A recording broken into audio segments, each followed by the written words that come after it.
Dari puasa Ramadan terutamanya, kita bisa ambil pelajaran sekurangnya 3 hal. 3 hal pelajaran besar yang bisa kita dapat dari bulan suci Ramadan. Yang pertama, bulan Ramadan bulan yang bikin kita insya Allah bisa fokus ibadah. Karena ibadahnya itu tidak banyak tersibukkan dengan hal-hal yang lainnya.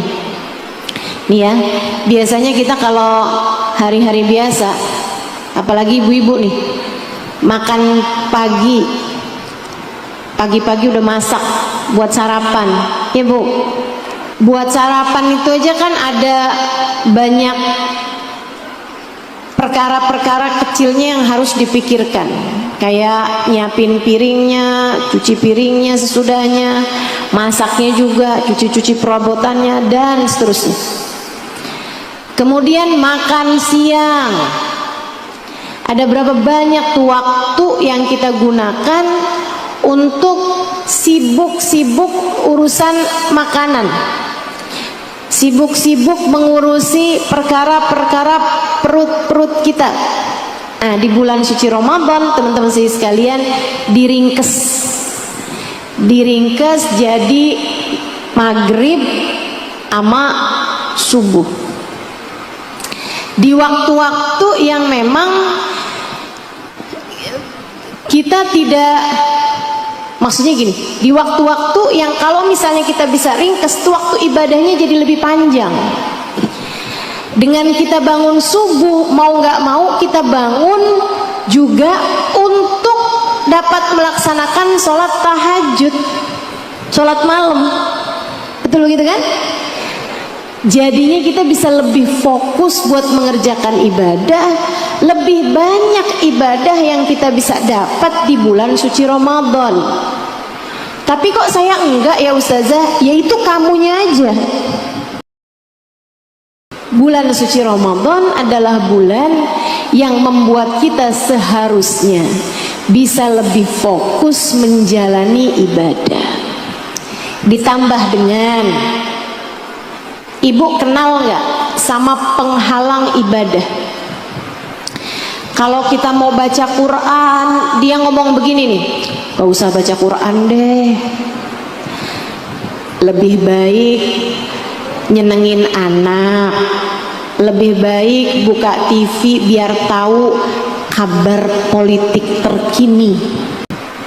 Di saat kita mau dengerin kajian, dia bilangin, tapi nih kabarnya artis itu gimana tuh? Jadi cerai apa enggak ya? Kalau cerai, hak asuh anak jatuhnya ke siapa? Kayak penting banget gitu. Padahal saudara bukan, temen bukan, saksi kagak, dapat harta gono gininya juga enggak. Selalu ada penghalang untuk kita berbuat kebaikan-kebaikan. Kita udah niat-niat kepengen jadi anak yang berbakti sama orang tua, direcokin sama dia. Kita udah niat kepengen jadi istri yang solehah, dibisik-bisikin sama dia. Tapi kan suami kamu gak berguna. Tapi kan hidup sama dia serasa berada dalam neraka. Bagaimana mungkin dia mengajak saya menuju surga?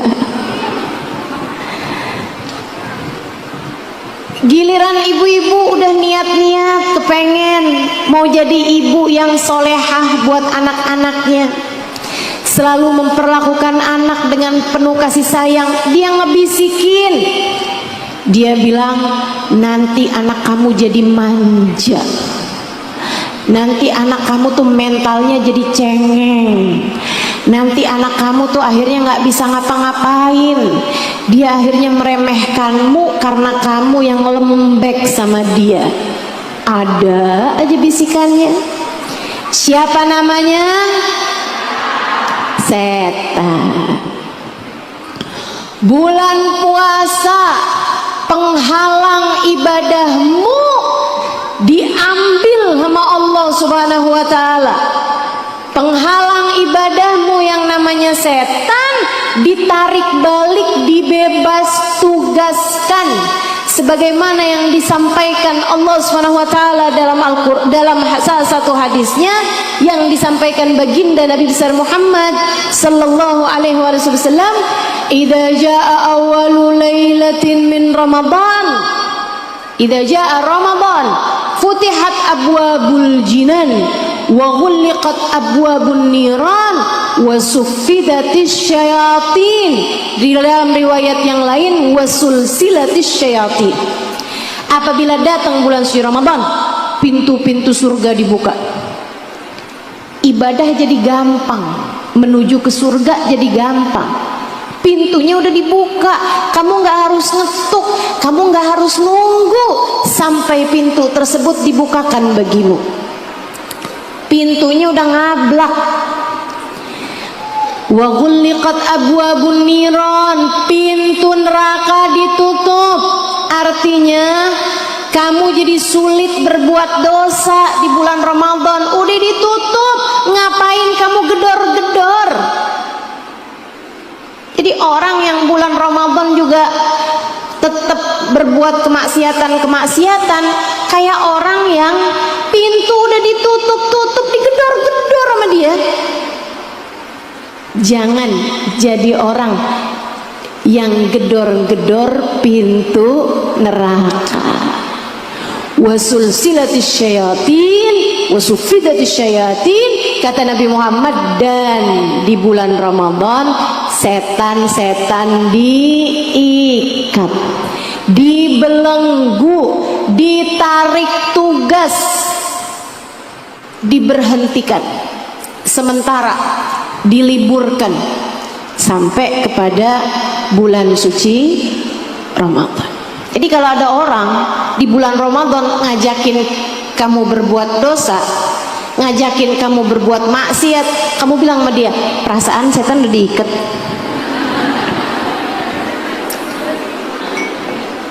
Ada yang lolos ternyata, yang lolos ternyata kita.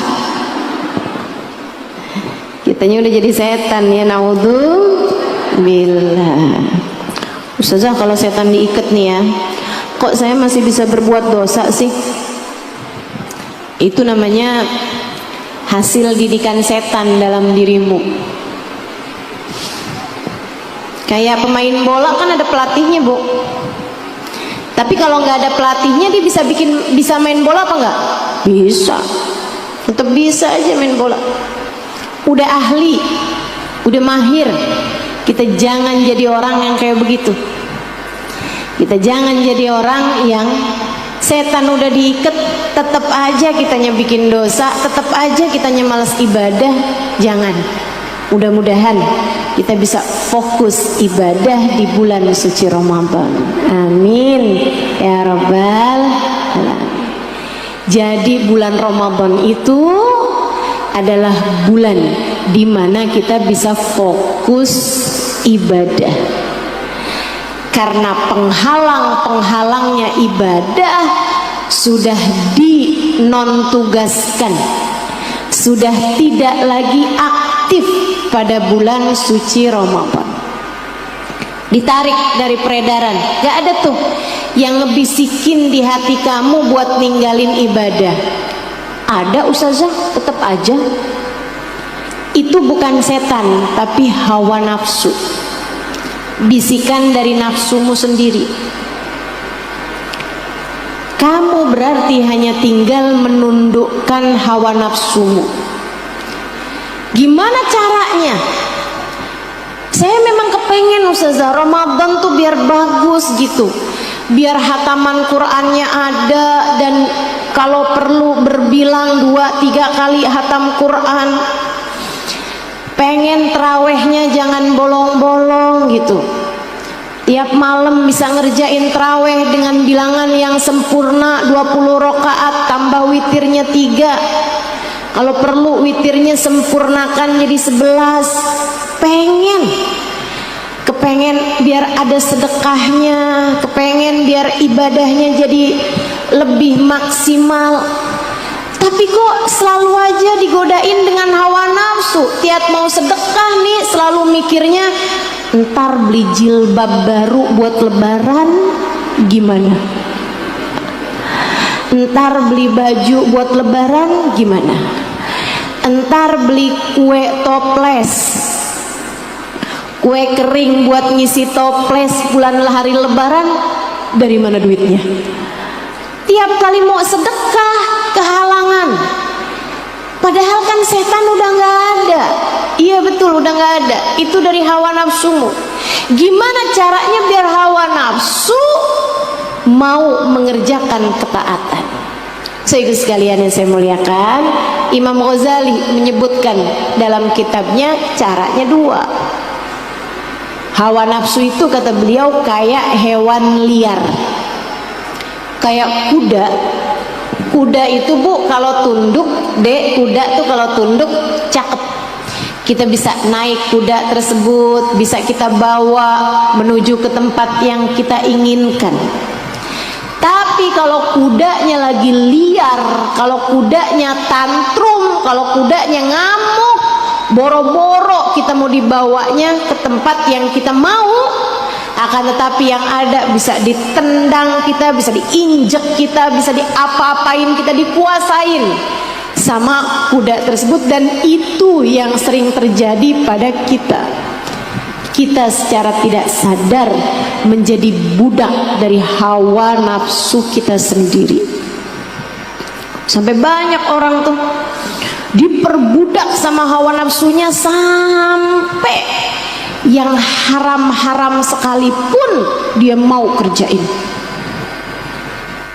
Kemarin tuh lagi musimnya pencalonan anggota legislatif, yang haram-haram dikerjain banyak, padahal belum tentu menang, kan begitu. Segala macam, dari mulain perdukunan sampai kepada apa tuh istilahnya ya, macam-macam lah ya, money politik lah, segala macam gitu kan. Ada orang nyumbang karpet masjid, tahu-taunya dia nggak kepilih, karpetnya diambil dong sama dia, masjidnya nggak punya karpet. Untung nyumbangnya karpet, gimana kalau pintu, ubin, apa diambil balik sama dia juga? Masya Allah, Masya Allah. Ibu-ibu sekalian yang saya muliakan, orang tuh dikuasai hawa nafsu, kepengen beli ini, kepengen beli itu, nggak punya duitnya ngutang, utangnya di utang yang berbunga, dipinjol, dikejar-kejar utang, akhirnya dia utang lagi, kebingungan. Akhirnya dia, siapa tahu nih kalau saya main judi menang, utangnya bisa saya bayar. Akhirnya dia ambil judi di online juga. Masya Allah, Masya Allah. Bu, sampai dengan berapa hari sebelum saya berangkat kemari, saya masih dengar ada mayat ditemukan di sungai. Nggak tahu sungai apa tuh. Ternyata dia adalah orang yang bunuh diri gara-gara pinjol. Saya sangat berharap di Indramayu terutamanya jangan ada yang begitu. Itu Ustazah, kenapa tuh orang jadi kayak begitu? Padahal sering saya sampaikan padamu, sesedikit apapun uang yang kamu punya cukup untuk membiayai hidupmu. Namun sebesar apapun uang yang kamu punya nggak akan cukup untuk membiayai gaya hidupmu. Maka kalau pengen hidup dalam keadaan lebih tenang, lebih damai, jangan banyak gaya. Kalau nggak punya ya udah, jangan maksa. Pengen beli panci yang susun-susun, nggak punya duitnya sampai utang, bu, mendingan nggak usah punya panci yang susun-susun. Yang dulu-dulu, yang lama-lama aja yang dipakai. Jangan maksain diri. Begitu, setuju? Hawa nafsu. ngerusak kita nih. Makanya kalau kepengen hidup tidak terbelenggu sama hawa nafsu, kita jalankan terapi ala Imam Ghazali. Apa Imam? Kata beliau, yang pertama, kasih kepadanya beban-beban berat. Yang kedua, laparkan hewan tungganganmu tersebut. Kudanya itu bikin lapar, habis itu kasih beban-beban berat. Lama-lama tunduk-tunduk. Apalagi jika kita lakukan sebulan penuh. Nah, di bulan suci Ramadan. Nih, saudariku sekalian, paksa dirimu untuk mengerjakan ibadah. Prioritaskan ibadahmu. Paksain. Para ulama itu ibadahnya, orang-orang soleh, ahli ibadah, para wali lah, saudariku sekalian, itu ibadahnya sudah jadi hobi. Kata baginda kita Nabi besar Muhammad, wa ju'ilat qurratu aini fis shalah. Hobiku dalam hidup, kesenanganku dalam hidup, pelipur laraku dalam hidup adalah mengerjakan salat. Baginda kita Nabi besar Muhammad. Bu, ibu hobinya apa? Ada yang masak, ada yang belanja, ada yang adik-adik hobinya apa? Nonton drakor. Nah, tuh. Apa lagi nih? Hobinya jalan-jalan. Iya. Banyak nih yang hobinya jalan-jalan. Sampai saya majelis di Indramayu aja yang dari Jakarta, Bekasi pada datang. Dari Sumedang, dari Bandung pada datang. Cirebon, Kuningan pada datang.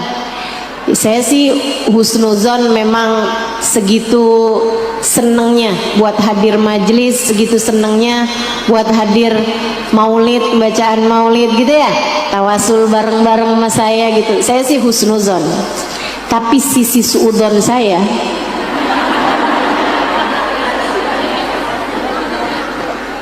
ya bagaimanapun kita punya sisi, dua sisi ya kan. Sisi suudon saya emang dasar hobi jalan-jalan, seneng kalau jalan-jalan, betul begitu? Saudaraku sekalian saya muliakan, jadi itu hobi orang bisa beda-beda. Kita tuh kalau kita ngerjain hobi kita sampai nggak terasa gitu kan, kok waktu kayak cepet banget.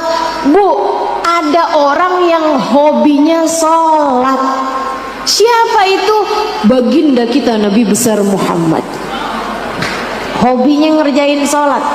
Makanya jarang-jarang orang bisa ngikutin sholatnya Nabi Muhammad. Karenanya Nabi tuh bu, kalau jadi imam sholatnya beliau sengaja pendekkan.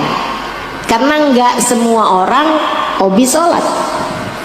Karena Nabi kalau jadi imam, Nabi ngerti di belakang mungkin ada yang lagi sakit, di belakang mungkin ada kakek-kakek yang sudah berat kalau sholatnya lama, berdirinya lama, sujudnya lama. Nabi Muhammad ngerti sekali. Makanya katanya Nabi Muhammad, kalau kamu jadi imam untuk mengerjakan sholat, falyukhaffif, hendaklah kamu ringankan, jangan dilama-lamain. Kalau kamu sholat sendirian, terserah mau sepanjang apapun, hak kamu untuk melakukannya. Kita kan suka dibalik. Kalau lagi sholatnya berjamaah, apalagi jadi imam, Bismillahirrahmanirrahim, kayak dihusyuk-husyuin gitu, kayak disyahdu-syahduin gitu. Begitu sholatnya sendirian, Bismillahirrahmanirrahim, malaikat bingung, surat apa ya? Kayak kenal tapi nggak jelas gitu. Masya Allah, Masya Allah. Kalau lagi sholatnya jadi imam, wah ruku sempurna, i'tidal, sujud sempurna. Tapi giliran lagi sholatnya sendirian kayak capung cebok. Pernah lihat gak capung cebok? Nah tuh orang Indramayu pasti sering lihat dah capung cebok, ya kan? Nih teman-teman saudaraku sekalian yang saya muliakan, ada orang-orang yang sholatnya tuh jadi hobi, kayak baginda kita Nabi Muhammad. Dia seneng lama. Nabi itu kalau sholat sendirian lama, sampai Sayyidina Ibnu Abbas alaihi ridwanullah meriwayatkan tentang sholat malamnya Nabi Muhammad. Jadi ceritanya dimaksain diri kepengen ikutan sholat malam bersama dengan Nabi Muhammad. Pas Nabi Muhammad bermalam di rumah istrinya Sayyidah Maimunah yang adalah sepupu beliau sendiri, Sayyidina Abbas ikutan nginep di situ. Kata Sayyidina Ibnu Abbas, boleh gak Rasul, ntar kalau engkau bangun sholat malam, masih kecil ya Sayyidina Ibnu Abbas, masih muda gitu, mungkin umur sekitar 12-an tahun gitu. Katanya beliau, boleh nggak Rasul kalau engkau sholat malam saya dibangunin, saya kepengen ikutan sholat malam bersama denganmu. Oh baik, oke, dibangunin sama Nabi. Gum ya gulam, yuk bangun. Habis dia wudhu ikutan sholat barengan sama Nabi. Nabi tahajud tapi berjamaah ini ya sama Ibnu Abbas, itu ada riwayatnya. Jadi sekalian, Nabi habis selesai baca Fatihah, Nabi baca surat Al-Baqarah. Ibnu Abbas bilang mudah-mudahan dapat 50 ayat, 100 ayat ruku. Segitunya Ibnu Abbas masih mikirnya 50 ayat, 100 ayat. Bu, kalau kita memikirnya insya Allah nih 5 ayat. Ternyata Nabi baca seluruh Al-Baqarah. Habisnya selesai Al-Baqarah nih Ibnu Abbas nih udah mau siap-siap ruku. Tahu-taunya Nabi baca Ali Imran. Habisnya Ali Imran, Nabi Muhammad baca surat sesudahnya. Al-Maidah, habisnya itu An-Nisa. Dalam satu rakaat Nabi Muhammad membaca hampir 10 juz Al-Quran. Kata Sayyidina Ibnu Abbas, saya nggak kuat. Rasanya saya sempat berniat buruk tuh waktu itu. Apaan? Syekh, waktu Ibnu Abbas cerita nih udah Nabi Muhammad udah wafat ya, beliau udah jadi guru di Madinah. Kata Ibnu Abbas, saya berniat saya mau selesaikan sholat saya sendiri aja, mau mufarokoh aja. Sholat sama Nabi mufarokoh gimana ceritanya tuh? Dia bilang, tapi saya teruskan juga sampai akhirnya selesai salam. Panjang bener dah kapok saya ikutan sholat sama Nabi Muhammad. Nabi Muhammad kalau sendirian sholatnya panjang, kalau berjamaah jadi imam tentu saja sholatnya pendek. Kenapa Nabi bisa sholat segitu panjangnya? Karena Nabi seneng, karena Nabi hobi.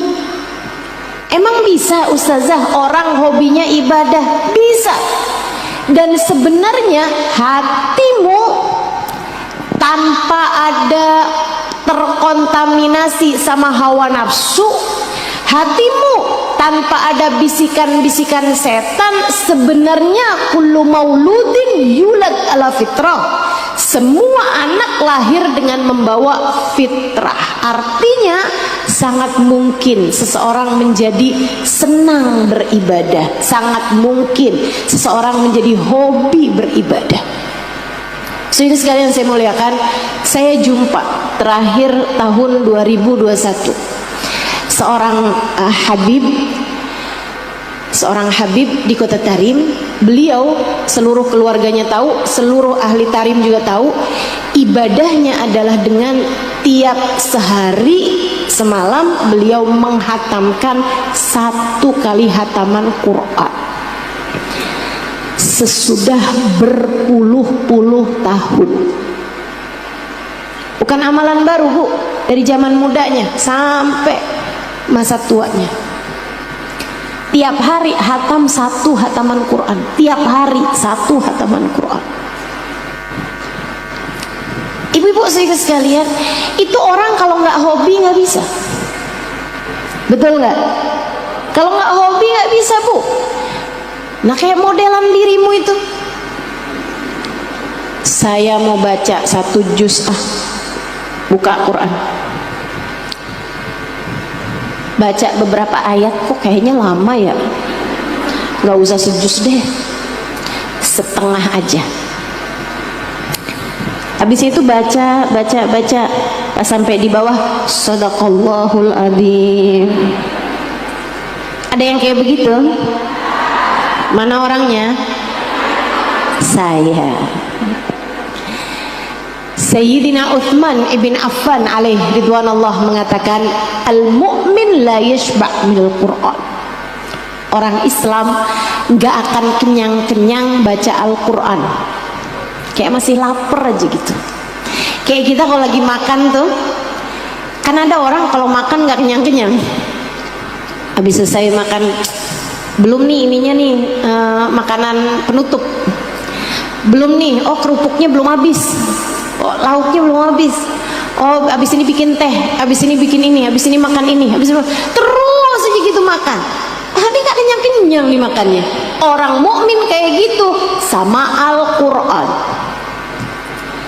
Membaca ini membuat saya bertanya, apakah saya muslim mukmin di hadapan Allah Subhanahu wa taala?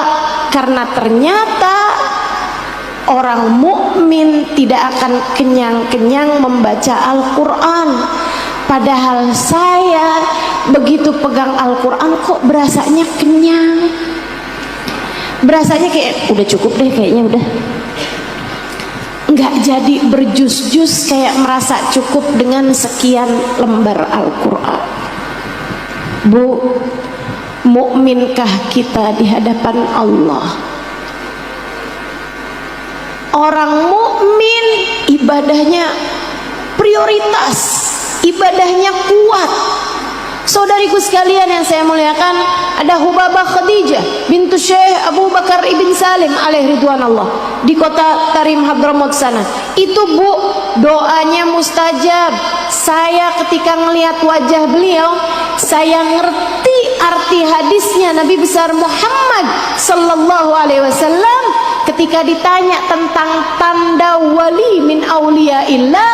Kata Nabi Muhammad, alladzina idza ru'u dzukirallah, orang-orang yang ketika kamu lihat wajahnya akan mengingatkanmu kepada Allah. Hubabah Khadijah bintu Syekh Abu Bakar ibn Salim alaihi ridwanullah. Saudaraku sekalian yang saya muliakan, saya ketika melihat mukanya, ya Allah, ya Allah, rasanya nggak tahan, penuh dengan cahaya, penuh dengan cahaya iman, membuat saya menunduk sembari saya berpikir, Halimah, Halimah, yang kamu pengenin tuh cuman urusan dunia aja nggak kelar-kelar.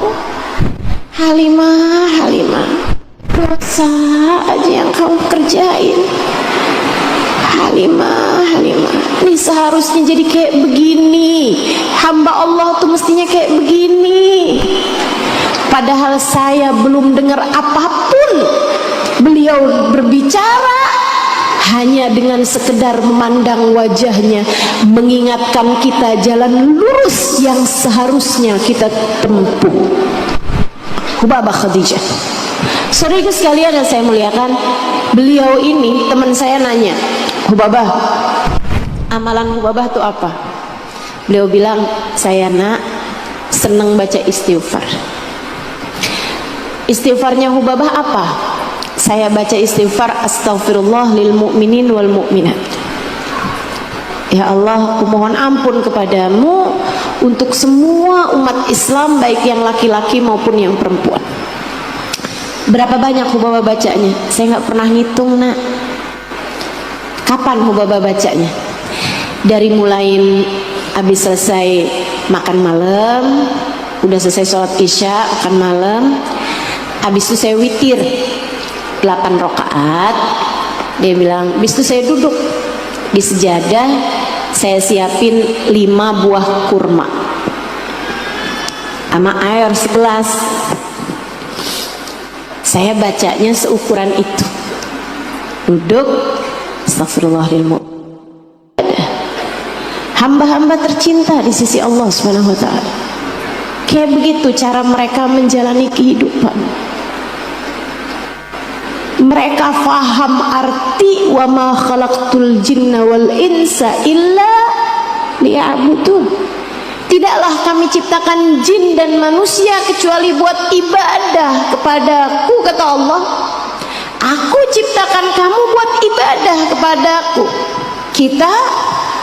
Waktu kita banyak kita buang-buang buat hal-hal yang gak berguna buat akhirat kita, bahkan yang mungkin bikin kita malu di saat amal ibadah kita dibuka di akhirat nanti. Gimana caranya nih biar hawa nafsu kita ini lebih mudah diajakin mengerjakan berbuat kebaikan? Gimana caranya biar hawa nafsu kita ini lebih tunduk terhadap ketaatan kepada Allah? Bahkan ada di antara kita umur udah 50 tahun, umur udah 60-an tahun, belum bisa istiqomah juga bangun malam. Mau kapan nungguin? Apa yang kamu tunggu?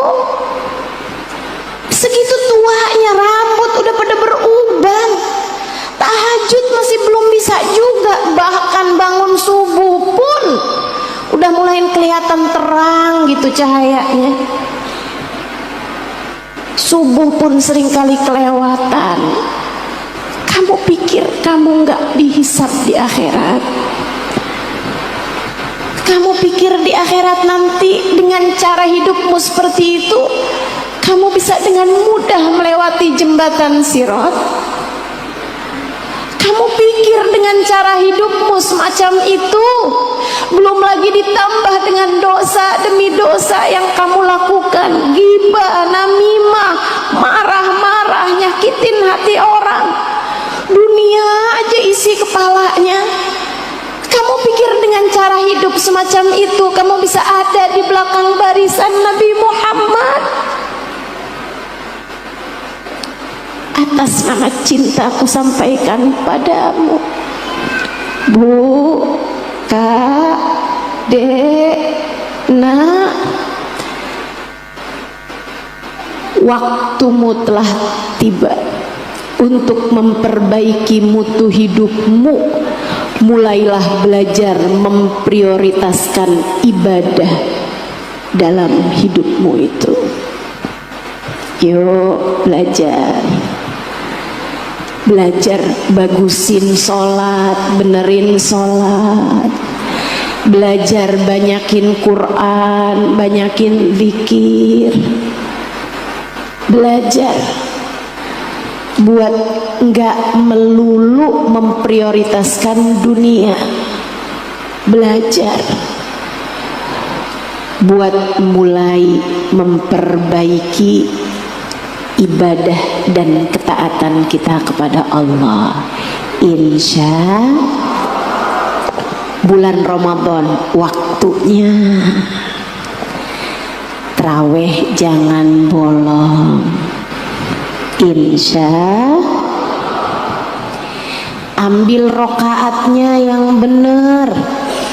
Tarawih itu 20 rokaat. 3 rokaatnya namanya sholat witir. Jangan nyari yang paling cepat, jangan nyari yang paling sedikit rokaatnya.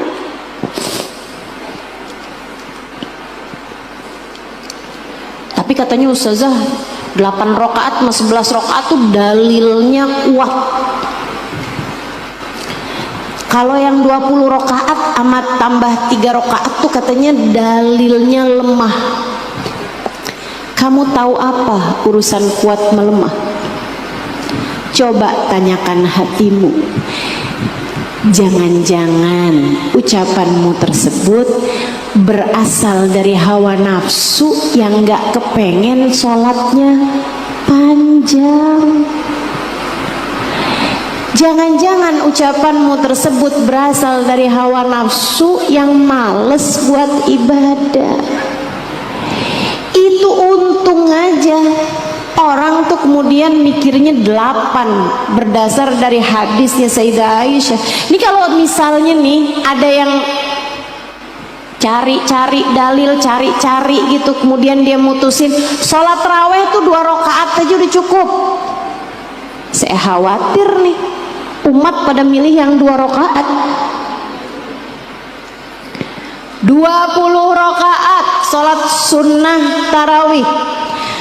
Mudah-mudahan dapat kita jalankan dengan maksimal di Ramadan kita yang kali ini. Amin. Yang serius bilangnya amin. Yang serius niatnya amin. Kita minta pada Allah Subhanahu wa taala, ya man waffaqa lil khair lil khair wa antahum alaih waffiqna lil khair wa inna alaih birahmatik ya arhamar rahimin wa bijudik ya ajwadal ajwadin innahu waliyyu dzalika wal qadir alaih. Ya Allah, Engkaulah yang memberi hidayah kepada seseorang, memberi kemudahan seseorang untuk beribadah, dan Engkau membantu mereka, meringankan mereka dalam mengerjakan ibadahnya.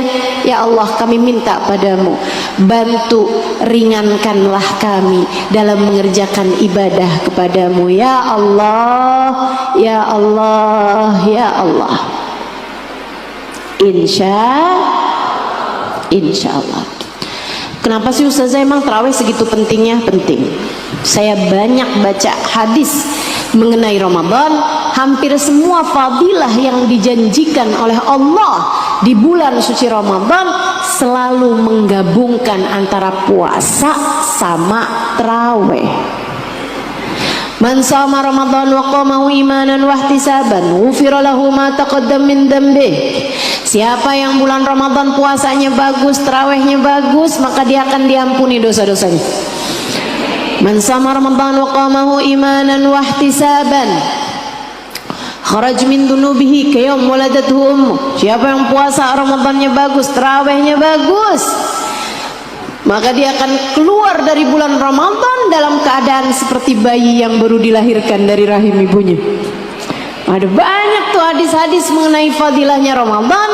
Saudara sekalian, Allah Subhanahu wa taala minta kita untuk menggabungkan puasanya biar benar, sama tarawihnya juga jangan ditinggal.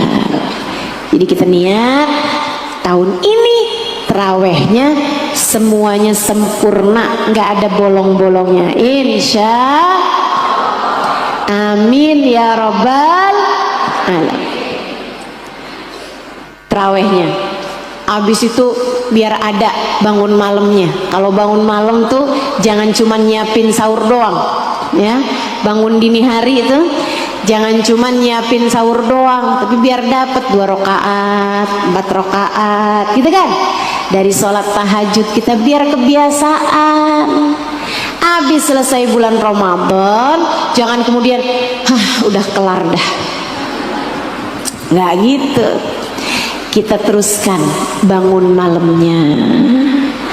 Walaupun nggak buat sahur, akan tetapi kita kerjakan terus ibadah-ibadah kita pada Allah Subhanahu wa taala.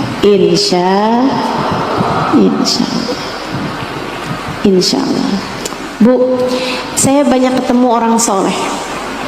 Saya banyak ketemu perempuan-perempuan soleha. Gak ada yang gak bangun malam loh bu. Gak ada yang gak bangun malam.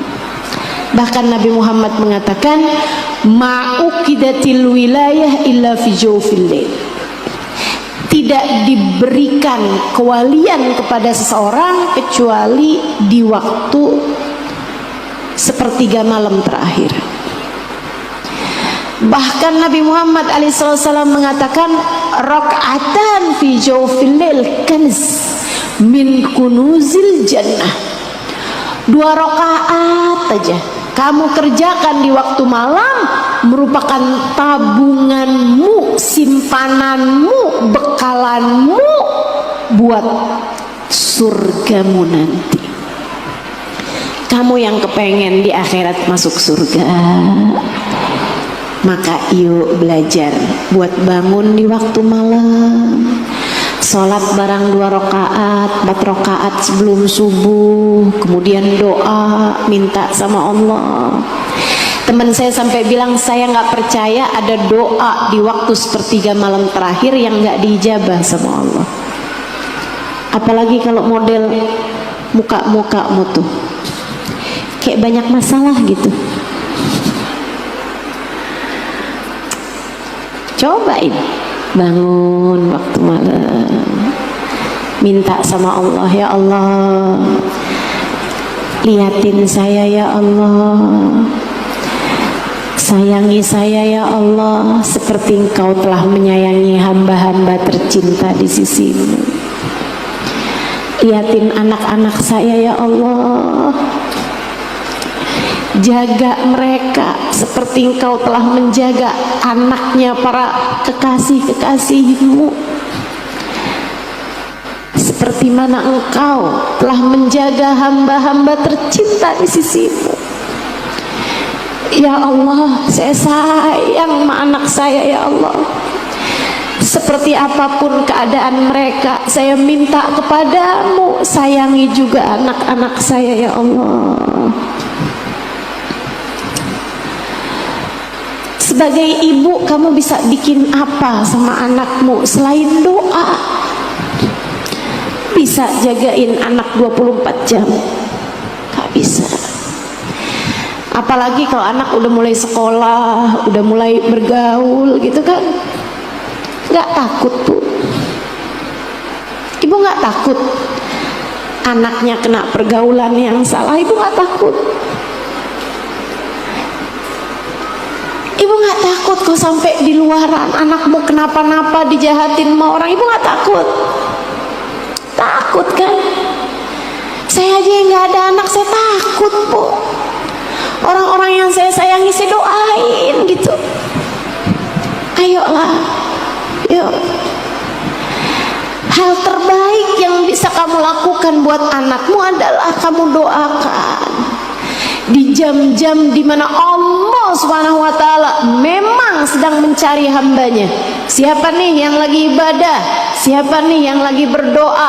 Aku akan beri apa yang dia inginkan.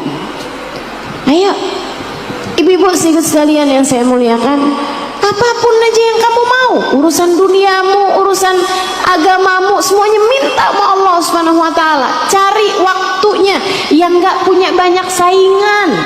Di sepertiga malam yang terakhir, sainganmu gak banyak. Kalau di jam-jam siang kayak begini nih, jam habis maghrib misalnya, habis isya, kamu doa, ribuan orang lain juga berdoa. Punya banyak saingan kita. Tapi kalau sepertiga malam yang terakhir, itu memang waktu pilihan Allah buat hamba-hamba tercinta di sisinya.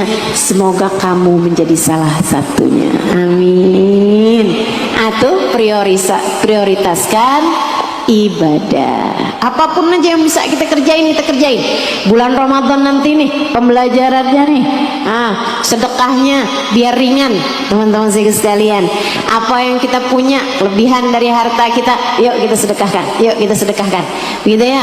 Makanan kita nih, kalau bikin kolak siang hari tuh banyakin sebelum jam-jamnya tuh, sebelum jamnya orang siap-siapin bukaan puasa, kasihin, bikin makanan-makanan, nah itu juga banyakin, kemudian kasih kepada orang-orang lain. Kata Nabi Muhammad alaihissalam, man fattar sa'iman falahu mithlu ajrih la yanqus min dzalika syai'a. Siapa yang memberi bukaan puasa bagi yang berpuasa, dia dapat pahala orang puasa tersebut tanpa berkurang sedikit pun juga dari pahalanya. Kita dapat pahala yang sama, pahalanya dia puasa ada juga, dikasih juga, ditransfer juga ke dalam rekening amal ibadah kita. Alhamdulillah. Pelajaran kedua Bu dari bulan Ramadan, yuk kita belajar di bulan Ramadan biar lapar. Biar lapar. Gimana caranya Ustazah biar kita tuh kalau lagi puasa nggak lapar? Gimana sih? Puasa itu tujuannya biar lapar. Jangan malah kamu berusaha biar nggak lapar. Tapi kan kita disunahkan buat sahur. Iya, sahur. Sahur tuh makan sahur. Makan makanan apapun di saat jam-jamnya sebelum subuh. Itu sunnah, ibu-ibu sekalian. Akan tetapi bukan berarti waktunya sahur kamu makan 2 piring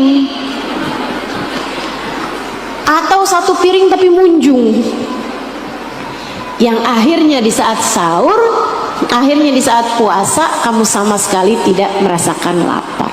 Jangan. Biasa aja sahur makan, tapi jangan berlebihan. Waktunya buka juga makan, tapi jangan berlebihan. Kata Nabi Muhammad nih tentang urusan makanan, memang Nabi nih apa-apa standarnya tinggi, Bu. Yang tadi saya bilang prioritaskan ibadah, ibadahnya Nabi luar biasa. Kalau saya bilangin tentang urusan makan nih, Bu, nih standarnya Nabi juga tinggi banget. Tinggi banget, nggak sanggup saya. Kata Nabi Muhammad nih standarnya urusan makan, yakfik lukaimat yukimna sulbak. Kamu tuh kalau makan cukup yang sekedar memberdirikan tulang punggungmu aja. Kalau kamu ngerasa masih enak duduk dengan berdiri tulang punggung, kamu masih enak berdiri tegak, berarti kamu belum perlu makan. Gimana nih? Itu sebabnya, Bu, Nabi tuh sering kali nahan lapar sampai mengganjal perutnya dengan batu. Nabi Muhammad. Ibu, saya pelajarin para nabinya Allah itu, mereka tuh terbiasa menahan lapar. Nabi Isa biasa lapar, Nabi Daud biasa lapar. Bukan karena miskin, ibu-ibu sekalian. Nabi Daud itu kayaknya Nabi selain Nabi Sulaiman. Nabi Daud itu raja, Bu. Saya sudah pernah sampai ke banyak makamnya para nabi.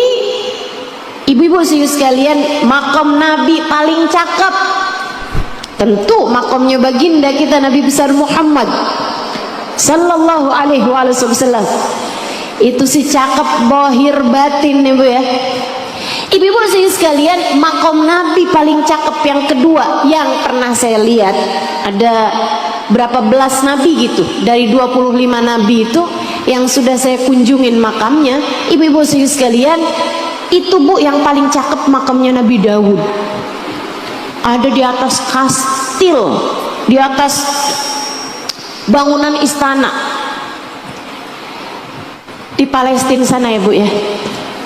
Kita mintakan kepada Allah mudah-mudahan Palestina jaga Allah Subhanahu wa taala. Meskipun memang makamnya Nabi Daud ini, Bu, menjadi salah satu makam yang dikuasai Yahudi, tapi mereka memperkenankan orang dari agama lain untuk datang berziarah ke sana. Makamnya cakep banget, Bu, ada di atas lereng bukit. Segitunya beliau seorang raja sekaligus seorang nabi. Kita semua tahu puasanya Nabi Daud, sehari puasa sehari enggak, sehari puasa sehari enggak, sehari puasa sehari enggak. Terbiasa lapar. Para nabinya Allah Subhanahu wa taala. Kita mesti belajar biar terbiasa lapar juga. Kalau kita nggak bisa pelajarin itu di hari-hari biasa, bulan Ramadan waktunya belajar kenal lapar. Karena yang saya baca dari hadisnya Nabi Muhammad, dan ini menyeramkan bagi saya. Kata Nabi gini nih, Bu, waktu Nabi Muhammad lihat ada seorang laki-laki yang bersendawa habisnya makan karena kekenyangan. Ibu tahu sendawa? Bahasa kerennya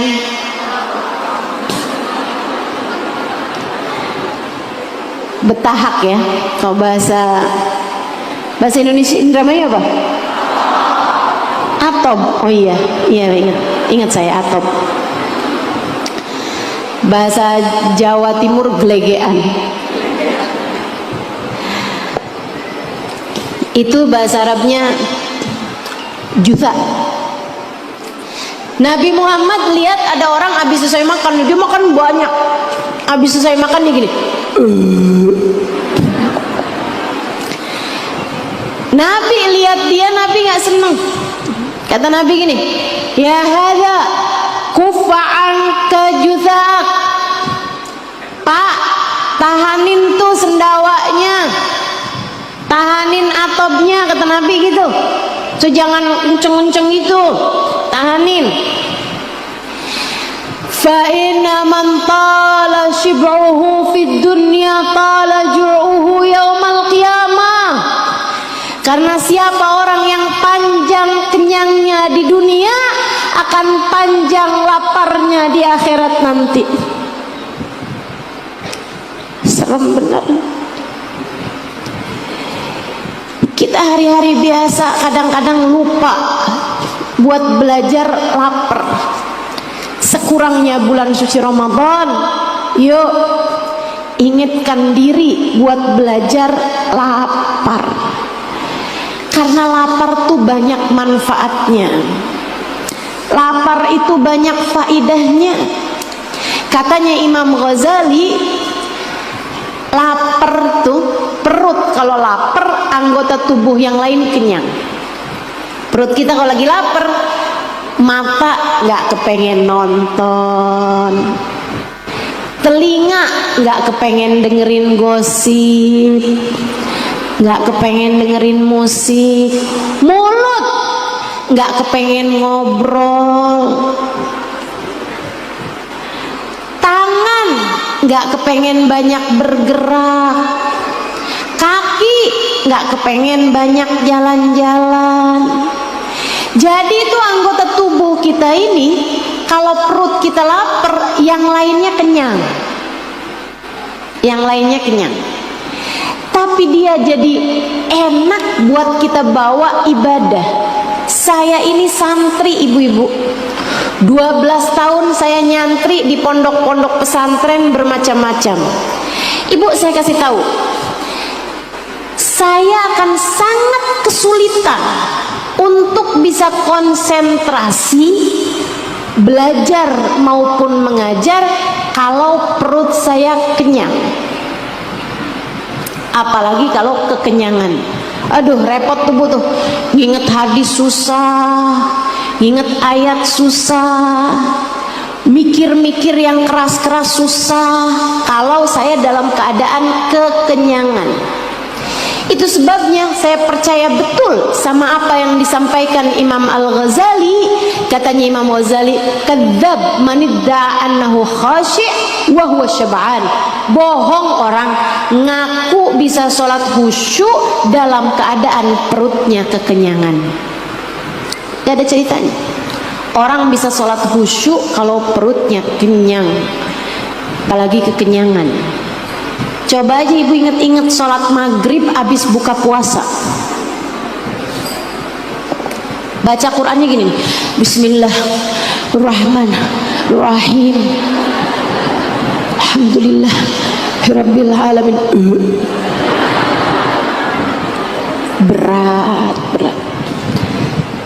Berat sholatmu.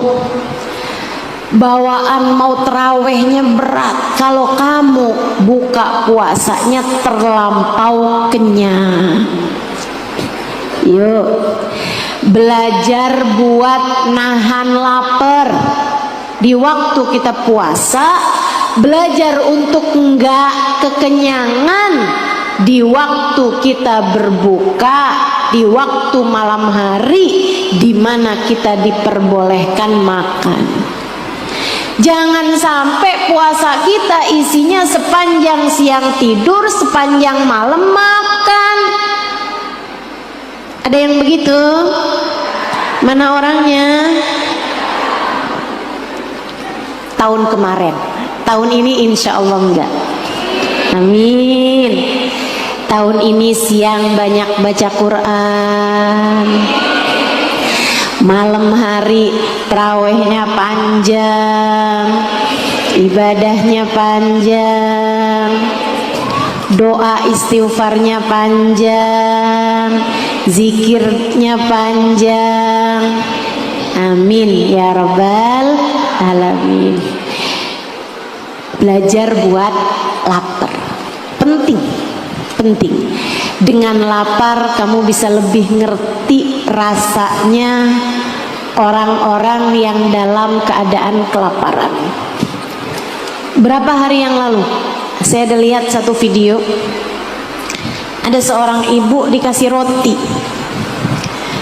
di Palestina sana. Itu dia ngambil makanannya dengan panik, rotinya tuh dia makan panik. Sebelum dia makan dicium tuh roti kering, roti biasa, hash namanya itu ya. Dia ciumin dulu, habis itu dimakan sama dia. Terus dia bilang gini, wallahi innahu la'aklal jannah. Dia bilang, ya Allah, demi Allah nih, ini roti makanan surga, nih makanan surga nih, pasti nih enak banget, makanan surga nih. Dia berasanya makanan itu enak banget, Bu. Dia bilang makanan surga. Kenapa? Apakah memang seenak itu? Enggak. Ditanya udah berapa lama ibu nggak makan, dia bilang 3 hari saya nggak makan. Kamu kalau lapar, makan apapun jadi terasa nikmat. Karenanya dari sini kita belajar. Kalau kamu berasa saya kok nggak enak makan ya sekarang, bukan dengan kamu cari makanan apa nih yang saya nafsu, bukan. Kalau kamu berasa saya nggak enak makan ini, nggak enak makan itu, kurangi makannya, laperin dirinya. Cobain. Gak enak makan nih, puasa dah. Atau kalaupun gak puasa, laperin. Nanti kalau udah bener-bener lapar, makan apapun berasa jadi makanan surga. Ingat kalau kamu lagi buka puasa tuh, es teh manis rasanya kayak apaan coba? Ya Allah, kayaknya di surga gak ada apa sungai dari es teh manis. Kayak seenak itu gitu, es teh manis di saat lagi buka puasa. Bukan masalah memang seenak itu, bukan. Akan tetapi kamu sedang sehaus itu, sehingga semua makanan, semua minuman menjadi senikmat itu. Karenanya hidup nih kalau kepengen berasa nikmat, mulailah batesin. Ini Bu, ilmu besar yang saya dapat sesudah mondok sekian tahun. Saya mondok 12 tahun ibu-ibu. Mungkin yang paling lama di antara yang ada di sini. Ibu-ibu mondoknya berapa lama? 3 hari pesantren kilat. Saudaraku sekalian yang saya muliakan, kamu kalau kepengen misalnya gini ya, ini udah saya coba berulang-ulang kali. Saya kalau ngerasa kok saya susah tidur, misalnya ada hari-hari dimana saya susah tidur gitu. Kalau enggak karena kepikiran satu hal, 2 hal gitu ya. Memang kadang-kadang kan karena ada kepikiran jadi susah tidur. Ini kadang-kadang ada waktunya dimana memang susah aja tidur gitu. Saya nggak ngerti apakah orang-orang lain juga merasakan hal yang sama atau enggak. Tapi saya memang diantara saya ngerasa diri saya kadang ada masanya di mana saya susah tidur. Itu Bu obatnya, bukan dengan saya minum pil tidur. Obatnya bukan dengan saya cari tempat tidur mana yang paling empuk, saya ganti ini itu, misalnya ganti spraynya, ganti bantalnya yang lebih empuk atau apa gitu, bukan. Saya tahu obatnya. Kalau saya susah tidur, sama halnya dengan kalau saya susah makan, batasilah kenikmatan itu. Batasin. Saya akan kasih diri saya, oke, kamu nggak boleh tidur banyak-banyak Halimah, tidur kamu udah kebanyakan. Sekarang kamu tidurnya sehari hanya boleh 4 jam. Saya batasin. Jadi saat malam udah ngantuk sekalipun belum boleh tidur. Saya bawa, apalagi kan memang jadwal kajian, terutamanya kalau di luar-luar kota itu kan padat sekali, dari satu majelis yang lain berangkat lagi keluar kota, berangkat lagi keluar kota. Ngantuk-ngantuk saya tahanin, nggak boleh tidur, kamu nggak boleh tidur. Udah nggak boleh tidur, belum waktunya tidur, nggak boleh tidur. Itu ibu-ibu sekalian, tidurnya jadi nikmat banget sesudah saya membatasi tidur saya. Itu sebabnya kalau kamu lihat guru-guru kita, para habaib-habaib kita, kalau kamu buka video-video para ulama-ulama di kota Tarim di bulan suci Ramadan, atau kalau kamu lihat video guru kami Sayyidil Habib Umar bin Hafid misalnya di majelis maulid misalnya gitu, saya sangat sering memandang beliau sedang dalam keadaan tidur di masjid, tidur di majelis. Bukan kayak kamu Bu, kalau ketiduran di majelis sebabnya karena senderan di tiang deket sama kipas, dengerin suara saya berasa kayak didongengin. Gak gitu. Akan tetapi masalahnya kalau orang sudah sangat membatasi tidurnya, asal diem dikit kayak ketiduran gitu. Dan itu senikmat-nikmatnya tidur, betul? Betul?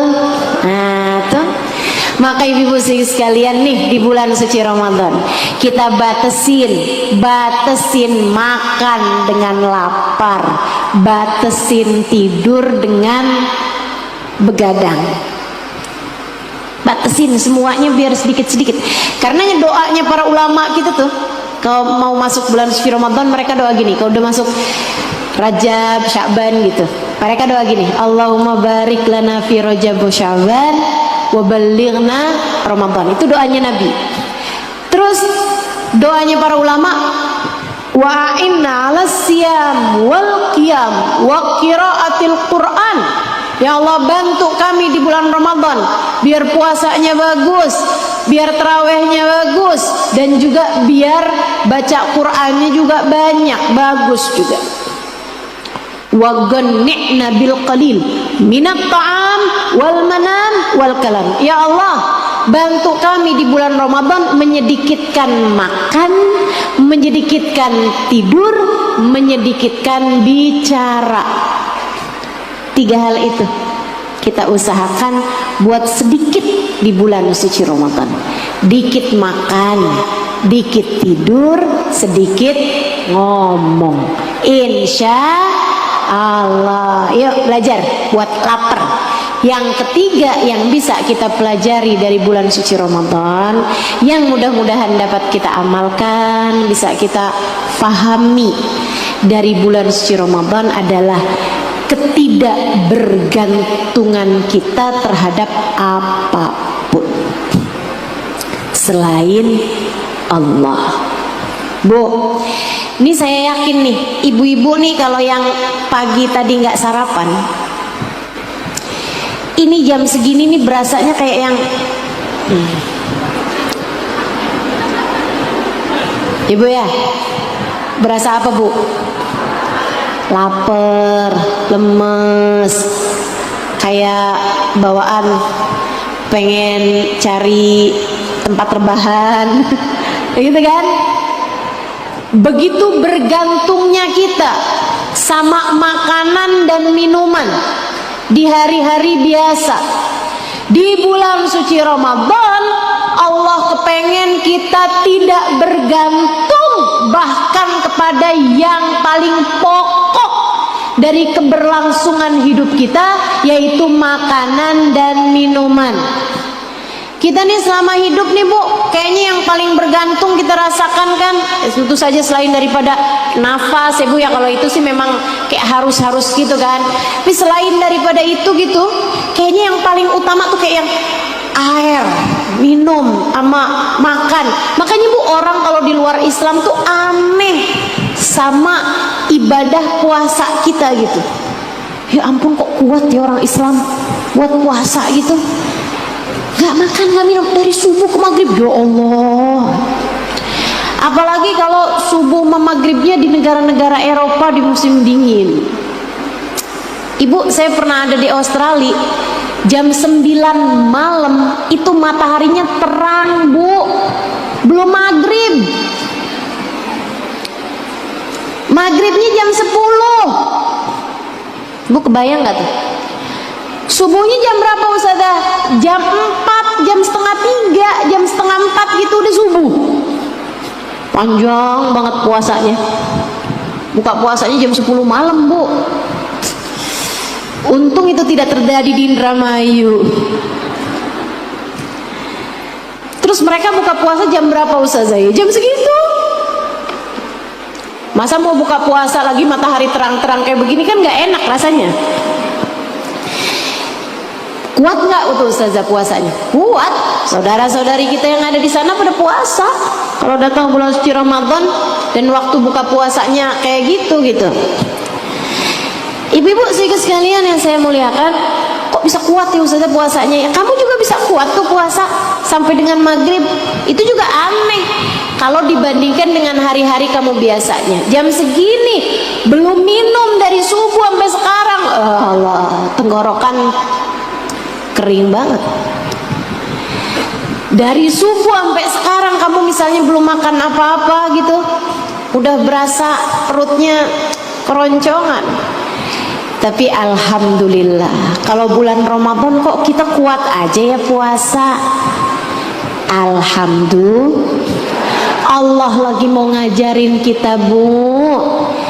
Tuh liatin, makanan, minuman yang kamu pikir kamu bergantung penuh kepadanya, ternyata nggak segitunya. Kamu kuat aja tuh nggak makan, nggak minum sampai maghrib.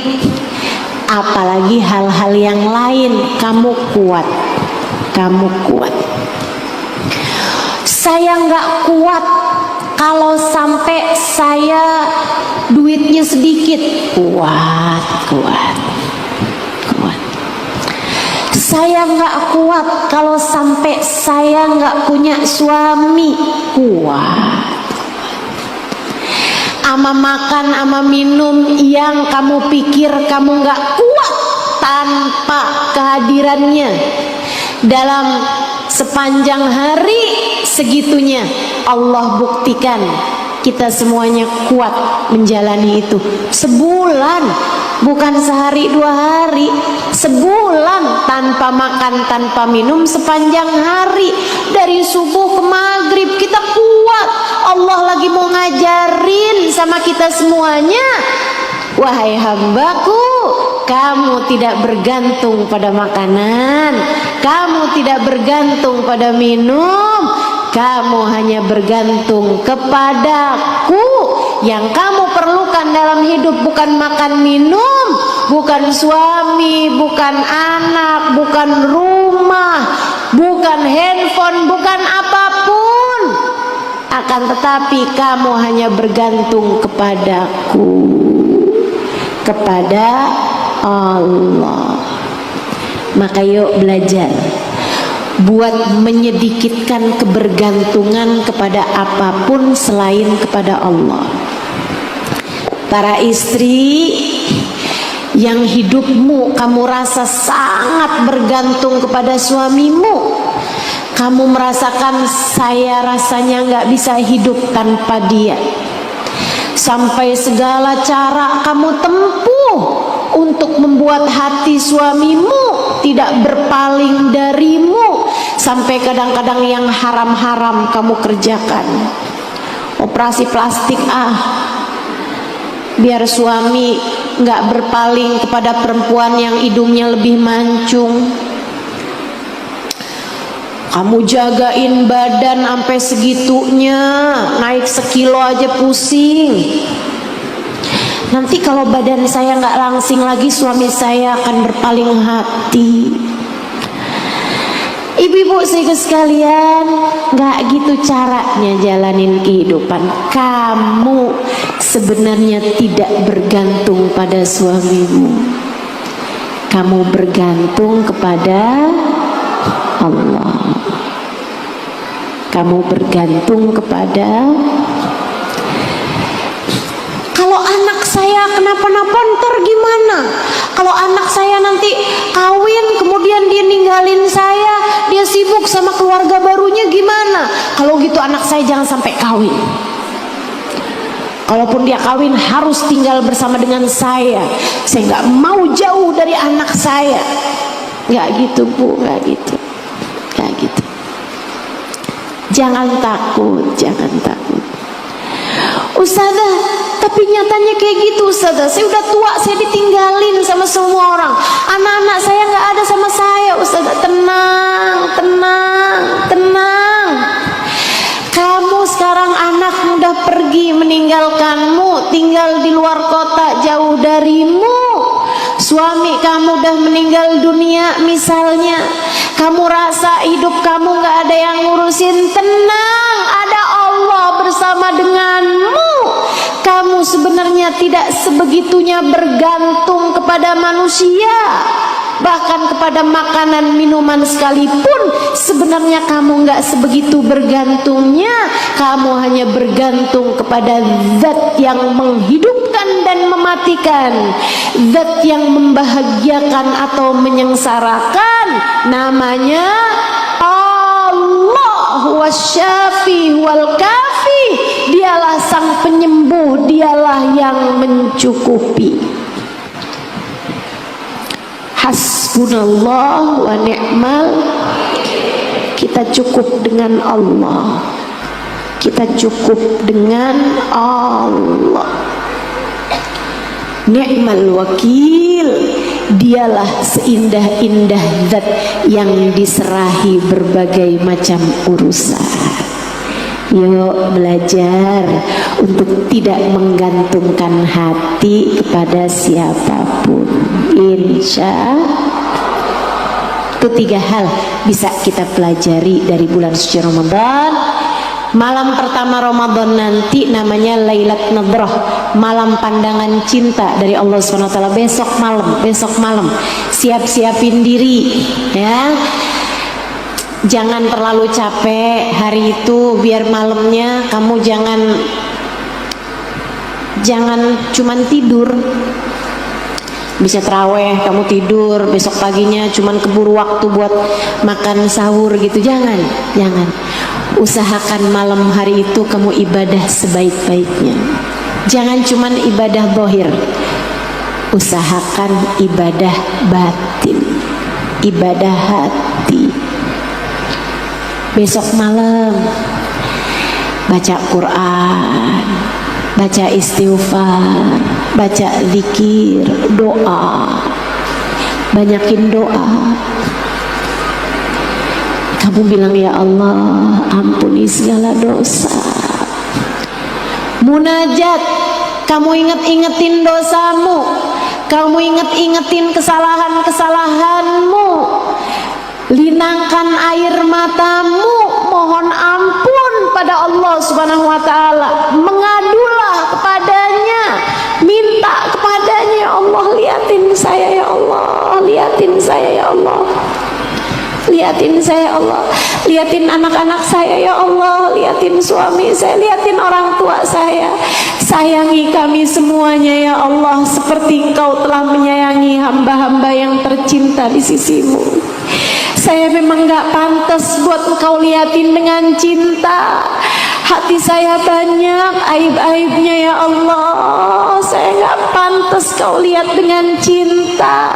Ibadah saya masih begitu jauh dari sempurna. Ya Allah, saya masih belum pantas Kau lihat dengan cinta. hati saya masih mudah suudzon, masih mudah membenci orang lain. Akan tetapi saya hamba-Mu ya Allah, gak ada yang bisa benerin hati saya selain Engkau, gak ada yang bisa benerin ibadah saya selain Engkau ya Allah. Saya minta padamu, pandang saya dengan pandangan cinta-Mu. Kasihanilah saya sebagai hamba-Mu ya Allah. Liatin saya ya Allah, liatin saya ya Allah. Kenapa minta diliatin? Karena malam pertama Lailat Nadhrah, malam pandangan cintanya Allah. Idza jaa awwalul lailatin min Ramadan, nadarallahu ila ibadihi bi ainir rahmah. Apabila datang malam pertama Ramadan, Allah akan pandang hamba-hambanya dengan pandangan penuh cinta. Dipandang Allah dengan pandangan cinta. Ibu dipandang suami dengan pandangan cinta aja beda. Dipandang anak dengan pandangan cinta aja beda. Dipandang guru kita dengan pandangan cinta aja beda, Bu. Gimana dipandang Allah? Allah memandangmu dengan pandangan cinta. Katanya Nabi Muhammad alaihissalam, "Wa man nadarallahu ilaihi bi ainir rahmah lam yu'adzibhu abada." Siapa yang dipandang Allah dengan pandangan penuh cinta, Allah tak akan pernah tega untuk menyakiti dia sampai kapanpun. Allah tidak akan tega untuk menyiksa dia dimanapun dan kapanpun dia berada. Sekali kamu dipandang dengan pandangan cinta, Allah tidak akan menyengsarakanmu di dalam kuburmu.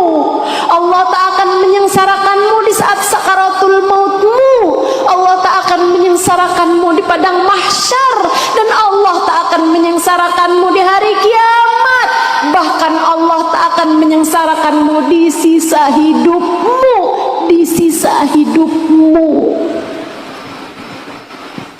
Betapa pentingnya kita sama besok malam itu. Betapa pentingnya kita sama besok malam itu. Siapin hati.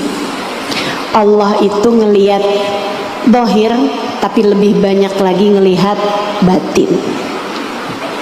Allah banyak melihat badanmu, tapi Allah lebih banyak lagi ngelihat hatimu.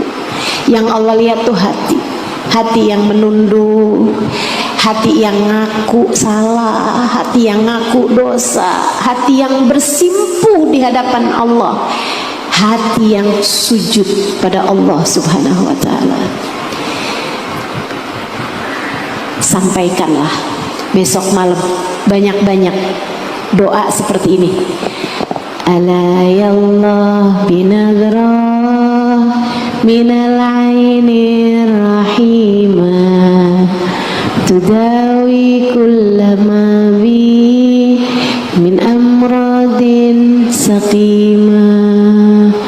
Ala ya Allah binadrah minal ainir rahimah tudawi kullama bi min amradin saqimah.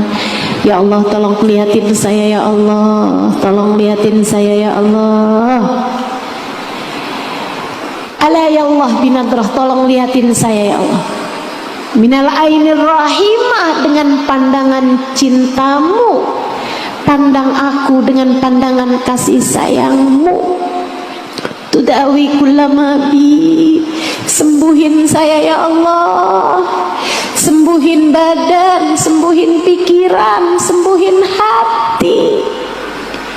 Hati yang gampang sombong, hati yang gampang ujub, hati yang gampang merasa diri baik, merasa diri sempurna. Ya Allah, sembuhin hati saya. Hati yang suka ragu-ragu kepadamu, kepada rezeki yang telah Engkau tetapkan. Ya hati ya Allah, sembuhkan ya Allah, sembuhkan. Hati yang gampang marah, hati yang gampang gak terima, hati yang dikit sabarnya, hati yang susah syukurnya. Ya Allah, sembuhkan ya Allah. Minta sama Allah, minta sama Allah. Mudah-mudahan Allah ijabah doa-doa kita.